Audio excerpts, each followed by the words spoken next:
Hey everyone, welcome back to another video, and this video I'm going to talk about how to fix the eSIM is not working or it is not showing after iOS 26 update on your iPhone and how we can fix this app. So let me get into two very important steps, and the first one is all about you have to reset your network settings.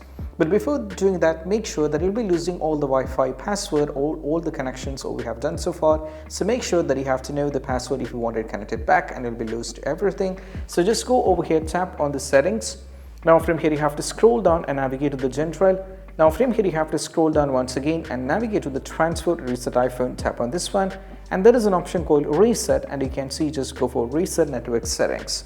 After the reset network setting is done, you have to check whether the issue is solved or not. But still, if you're having the trouble after trying with this, if you're having the trouble, you can try with the next one. That is all about you have to reset all the settings.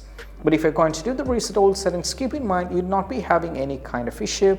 I mean, in the sense you'll not be having any kind of personal data loss. All the thing is all about your settings will be completely changed and will be like new, and will not be any kind of personal data issues or not. So what you need to just go over here, tap on the settings once again. Now from here you have to scroll down and navigate to the general. Now from here you have to scroll down once again over here at the bottom, and that is transfer reset iPhone. Tap on this one and go to the reset once again, and there is an option called reset old settings, and you have to go for the reset old settings. And once afterwards, most probably if you check the eSIM option will be showing over there.